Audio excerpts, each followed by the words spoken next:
ప్రపంచంలో అనేక దేశాల్లో ఎలక్షన్ల అధ్యాయం కొనసాగుతోంది. మొన్నటికి మొన్న మనం చూస్తే కనుక బ్రిటన్లో ఎలక్షన్స్, ఈరోజు రిజల్ట్స్ కూడా వచ్చేసాయి. రిజల్ట్స్లో కన్జర్వేటివ్ పార్టీ ఘోర పరాజయం చవిచూసింది. రిషి సునాక్ ఈ పరాజయానికి సారీ కూడా చెప్పారు, బాధ్యత తీసుకున్నారు. ఇప్పుడు లేబర్ పార్టీ ఎలా పరిపాలించబోతోంది అనేది పెద్ద క్వశ్చన్. ఇది పక్కన పెడితే ఇంకో పక్క ఫ్రాన్స్లో స్నాప్ పోల్స్. అసలు యాక్చువల్గా ఫ్రాన్స్లో ఎలక్షన్ జరగాల్సింది 2027లో. కానీ Immanuel Macron French president elections చాలా ముందు అనౌన్స్ చేశారు. ఎక్స్పెక్టెడ్ డేట్ కంటే ముందే సడన్గా ఎలక్షన్స్ అనౌన్స్ చేస్తుందని స్నాప్ పోల్స్ అంటారు. ఈ పోల్స్లో ఇమ్మాన్యుయల్ మ్యాక్రాన్ ప్రభుత్వం ఓటమి దిశగా అడుగులేస్తుంది. ఆయనది సెంట్రిస్ట్ గవర్నమెంట్. అక్కడ నేషనల్ ర్యాలీ అనే ఒక పార్టీ, ఫార్ రైట్ పార్టీ, ఈ పార్టీ గెలవబోతోంది. లీ పెన్ అనే మహిళ ఈ పార్టీ నడిపిస్తున్నారు. ఇప్పుడు ఒకప్పుడు చాలా ఫ్రింజ్ పార్టీ ఇది. ఇప్పుడు ఆ పార్టీ దాదాపు గవర్నమెంట్ ఫామ్ చేసేంత శక్తి సాధించుకుంది. ఫ్రాన్స్లో బైకామరల్ లెజిస్లేచర్ ఉంది.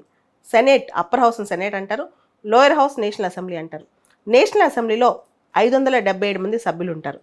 ఫ్రాన్స్లో గెలవాలంటే మ్యాజిక్ ఫిగర్ రావాలి, అంటే 289 అనమాట. అక్కడ మ్యాజిక్ ఫిగర్ 289 పూర్తి స్థాయిలో ఈ ఫార్ రైట్ పార్టీ లీపెన్కి నేషనల్ ర్యాలీ పార్టీకి రాకపోయినా కోalitionతో అయినా సరే ఈవిడే గవర్నమెంట్ ఫామ్ చేయబోతున్నారని చెప్పి ఫ్రాన్స్లో ఎక్స్పర్ట్స్ చెప్తున్నారు.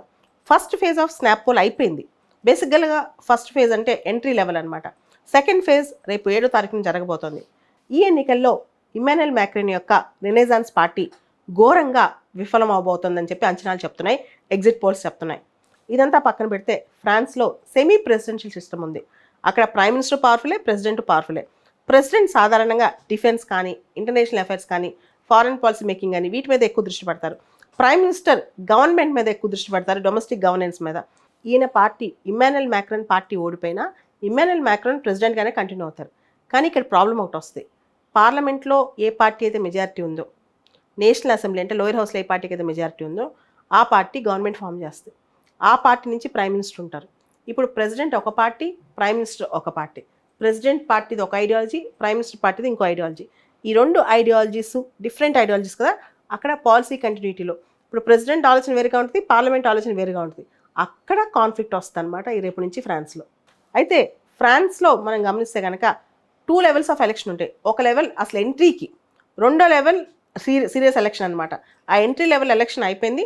ఇప్పుడు సీరియస్ ఎలక్షన్ జూలై 7వ తారీఖున జరగబోతోంది. దీనిలో నేషనల్ ర్యాలీ పార్టీ స్ట్రాంగ్గా గెలవబోతోంది. అయితే లీ పెన్ నడిపే ఈ ఫార్ రైట్ పార్టీకి అబ్జల్యూట్ మెజారిటీ రాకుండా చేయాలనే ఉద్దేశంతో ఫ్రాన్స్లో centrist party, leftist party, rightist party 3 ఉంటాయి కదా. ఇప్పుడు సెంట్రిస్ట్ పార్టీ, లెఫ్టిస్ట్ పార్టీ రెండు కూడా చాలా చోట్ల క్యాండిడేట్స్ని విత్డ్రా చేసి ఒకటే క్యాండిడేట్ని పెడుతున్నాయి. అంటే ఎయిదర్ రైట్ ఆర్ లెఫ్ట్, ఈ రెండే అనమాట. అంటే నువ్వు రైట్ కన్నా వెళ్ళాలి, రైట్ కన్నా ఓటేయాలి, లెఫ్టిస్ట్ పార్టీ కన్నా ఓటేయాలి. అంటే ఇక్కడ చాలా చోట్ల సెంట్రిస్ట్ పార్టీ ఓట్లు, లెఫ్టిస్ట్ పార్టీ ఓట్లు కలిసిపోతాయి అన్నమాట. అంటే దాన్ని బట్టి లీ పెన్ పార్టీకి అబ్జల్యూట్ మెజారిటీ రాకుండా చేయడానికి వీళ్ళ ఉద్దేశం. కానీ ఎట్టి పరిస్థితుల్లో ఫార్ రైటే గెలవచ్చు, ఫార్ రైటే కోalition గవర్నమెంట్ ఏర్పాటు చేయొచ్చు అని చెప్పి అంచనాలు చెప్తున్నాయి. అయితే ఇలాంటి పరిస్థితిలో ఇమ్మాన్యుయల్ మ్యాక్రాన్ స్నాప్ పోల్కి ఎందుకు వెళ్ళారు? ఇంత టైం ఉన్న ఎలక్షన్కి కొన్ని సంవత్సరాలు, 3 సంవత్సరాల ముందు ఎలక్షన్స్ ఎందుకు వెళ్ళారంటే మొత్తం యూరోప్లో ఒక వేవ్ నడుస్తుంది, ఫార్ రైట్ వేవ్. ఫ్రెంచ్ ప్రజలకైనా దీనికి వ్యతిరేకంగా ఒక కాల్ ఇచ్చి మీరు ఫార్ రైట్ ఓటేద్దని కాల్ ఇచ్చి మరీ ఎలక్షన్స్ పెట్టారు. అంతేకాదు ఫ్రాన్స్లో ఇమ్మాన్యుయల్ మ్యాక్రాన్ పార్టీ ఇవన్నీ కూడా బాగా దెబ్బతిన్నాయి రీసెంట్ యూరోపియన్ యూనియన్ ఎలక్షన్స్లో. సో దాంతో వీళ్ళకి ఒక డౌట్ వచ్చింది, దాన్ని డిస్ప్రూవ్ చేయాలి. ఫ్రాన్స్లో ప్రజలు సెంట్రిస్ట్ పార్టీస్కి ఓట్లు వేస్తారు, రైటిస్ట్ పార్టీకి ఓట్లు వేయరు అనే ధీమాతో ఆయన స్నాప్ పోల్స్కి పిలిచారు. కానీ స్నాప్ పోల్స్లో మనం గమనిస్తే ఆయన యొక్క రెనెసాన్స్ పార్టీ ఘోర విఫలం అవ్వబోతోంది, సెంట్రిస్ట్ పార్టీ కూలబోతోంది. ఇమ్మాన్యుయల్ మ్యాక్రాన్ మాటల ప్రకారం రైజ్ ఆఫ్ రైట్ వింగ్ బాగా పెరిగిపోతుంది. ఇది డెమోక్రసీ థ్రెట్ కాబట్టి ప్రజలందరూ ఏకమయ్యి ఈ రైట్ వింగ్ పార్టీస్ని దెబ్బగొట్టాలి, డెమోక్రసీని కాపాడాలని చెప్పి ఆయన పిలుపునిచ్చారు. కానీ ప్రజలు ఆయన పిలుపుని పెద్దగా పట్టించుకోనట్టు తెలుస్తోంది. ఫ్రాన్స్లో 2 దఫాలుగా ఎలక్షన్ జరుగుతాయి. మొదటి దఫా ఫస్ట్ ఫేజ్ ఆల్రెడీ అయిపోయింది. దీనిలో లీ పెన్కి చెందిన National Rally party, far right పార్టీకి 34% ఓటు వచ్చింది. Next leftist party, last centrist party వచ్చింది. ఇది చూసే ప్రజలకు అర్థమైంది సెకండ్ ఫేజ్లో రేపు జూలై 7న జరగబోయే సెకండ్ ఫేజ్లో గ్యారంటీగా ఫార్ రైట్ పార్టీ లీడ్లో ఉంటుందని చెప్పి. ఫ్రాన్స్లో ఓటింగ్ 2 దఫాలుగా ఉంటుంది కదా. ఫస్ట్ ఫేజ్ అది క్వాలిఫైయింగ్ ఆర్ ఎంట్రీ ఫేజ్ అనమాట. క్యాండిడేట్స్కి కొంత ఓటింగ్ షేర్ ఆ టైంలో గమనిస్తూ ఉంటారు. ఒకవేళ కనుక 50% ఓటు వచ్చింది అనుకోండి ఫస్ట్ ఫేజ్లోనే, ఇంకా సెకండ్ ఫేజ్లో ఆ కాన్స్టిట్యున్సీలో ఓటింగ్ జరగదు. ఇంకా ఆ క్యాండిడేట్ గెలిచినట్టే గుర్తిస్తారు. లేదా తక్కువ వచ్చింది అనుకోండి, మినిమం క్వాలిఫైయింగ్ 12.5% ఓట్లు రావాలి, అప్పుడే వాళ్ళు సెకండ్ ఫేజ్కి అర్హులు అవుతారనమాట. సో ఫ్రాన్స్లో ఫస్ట్ ఫేజ్లోనే అవుట్ రైట్గా 50% ఓట్లు వచ్చేస్తే ఇంక సెకండ్ ఫేజ్కి వెళ్ళాల్సిన అవసరం లేదు ఆ కాన్స్టిట్యున్సీలో. ఒకవేళ కనుక ఫస్ట్ ఫేజ్లో ఎవరికి 50% రాకపోతే 12.5% వచ్చిన వాళ్ళని నెక్స్ట్ రౌండ్కి తీసుకెళ్తారు. మినిమం 12.5 వచ్చిన వాళ్ళని కాంపిటీషన్లో ఉంచుతారనమాట. సెకండ్ ఫేజ్ సీరియస్ రౌండ్ అని చెప్పొచ్చు. ఫ్రెంచ్ ఎలక్షన్స్లో అసలు ఆట మొత్తం, అసలు గేమ్ మొత్తం ఈ ఫేజ్ 1 ఫేజ్ 2 మధ్యలోనే జరుగుద్ది. ఫేజ్ 1లో మనకి ఒక ప్రైమరీ ఫలితాలు అర్థమవుతాయి కాబట్టి ఇప్పుడు అక్కడ ఒక గేమ్ ఆడుతున్నారు. సెంట్రిస్ట్ పార్టీలు, లెఫ్టిస్ట్ పార్టీలు దాదాపు 200 మంది క్యాండిడేట్స్ని విత్డ్రా చేసుకున్నారు.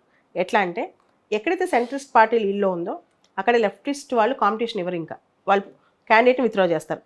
ఎక్కడైతే లెఫ్టిస్ట్ పార్టీ లీడ్లో ఉందో వాళ్ళు సెంట్రిస్ట్ పార్టీకి ఇంకా స్కోప్ ఇవ్వకుండా సెంట్రిస్ట్ పార్టీ వాళ్ళ క్యాండిడేట్ విత్డ్రా చేసుకుని లెఫ్టిస్ట్ని గెలిపిస్తారు. ఇది ఎందుకు చేస్తారు తెలుసా?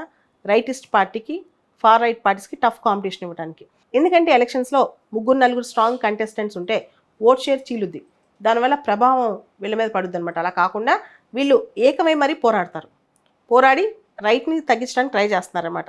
సో అందుకని చెప్పి లీపెన్ పార్టీకి పూర్తిగా మెజారిటీ రాకపోవచ్చు, కోalitionలో ఆ గవర్నమెంట్ ఫామ్ చేయొచ్చు అని కూడా అంటున్నారు. నేషనల్ ర్యాలీ పార్టీ ఏదైతే లీపెన్ అధ్యక్షతన ఉందో ఫార్ రైట్ పార్టీ ఫ్రాన్స్లో, ఇది గెలిస్తే ఏం జరుగుతుంది? ఈ పార్టీ గెలిస్తే బేసికల్గా వాళ్ళు యాంటీ యూరోపియన్ యూనియన్ అంటే యూరోస్కెప్టిక్ పార్టీ. యూరోపియన్ యూనియన్ అంటే కాస్త ద్వేషం, సస్పిషన్ అనమాట. రెండోది యాంటీ ఇమిగ్రెంట్స్ ఎక్కువ ఫ్రాన్స్లోకి రాకూడదు అనే ఒక పాలసీ. మూడోది ఈ పార్టీ నేషనల్ ర్యాలీ పార్టీ కొంతవరకు రేసిస్ట్. లీపెన్ యొక్క నేషనల్ ర్యాలీ పార్టీ కొంతవరకు రేసిస్ట్. కన్సిడరబుల్గా అంటే కొంతవరకు చెప్పొచ్చు రష్యాతో ఈ పార్టీ కాంటాక్ట్స్ ఉన్నాయి, ప్రో రష్యన్ పార్టీ. ఒకప్పుడు ఈ పార్టీకి రష్యన్ బ్యాంక్ బాగా సపోర్ట్ చేస్తుందంట, రష్యన్ మనీ కూడా కొంత వస్తాయంట అని పుకార్లు ఉన్నాయి. సో ఇవన్నీ చూస్తే లీపెన్ యొక్క నేషనల్ ర్యాలీ పార్టీ ఫ్రాన్స్లో ప్రభుత్వం ఏర్పాటు చేస్తే ఫ్రాన్స్లో ఖచ్చితంగా మనం కొన్ని కన్జర్వేటివ్ రూల్స్ చూస్తాం, రైటిస్ట్ రూల్స్ చూస్తాం అనమాట. మొత్తం యూరోపే రైటిస్ట్ వింగ్లోకి వెళ్ళిపోతుంది, మనం గమనించాం. దాదాపు 10 సంవత్సరాల నుంచి పరిపాలనలో ఉన్న సెంట్రిస్ట్ పార్టీ ఇమాన్యుయల్ మ్యాక్రాన్ ఓడిపోబోతున్నారు ఫ్రాన్స్లో. నేషనల్ ర్యాలీ పార్టీ అధికారంలోకి వచ్చాక ఏం చేయబోతోంది? ఒకటి, French citizens are the first choice. French by birth ఉండాలి, వాళ్ళు ఫ్రెంచ్ సిటిజన్స్ అయి ఉండాలి, ఫ్రెంచ్ పేరెంట్స్కే పుట్టి ఉండాలి. ఇప్పటి వరకు ఫ్రాన్స్లో చాలా ఓపెన్ పాలసీస్ ఉన్నాయి. French society is an open society అనమాట. ఎవరైనా వచ్చి అక్కడ పిల్లలు కనేయచ్చు, ఫ్రెంచ్ సిటిజన్షిప్ తీసుకోవచ్చు. కానీ నేషనల్ ర్యాలీ పార్టీ మాత్రం దీనికి అపోజిషన్. ఎందుకంటే ఏ ఇద్దరు ఫారినర్స్ ఫ్రాన్స్లోకి వచ్చి పిల్లల కన్నా వాళ్ళకి బర్త్ రైట్ సిటిజన్షిప్ ఉండదు అని చెప్తున్నారు.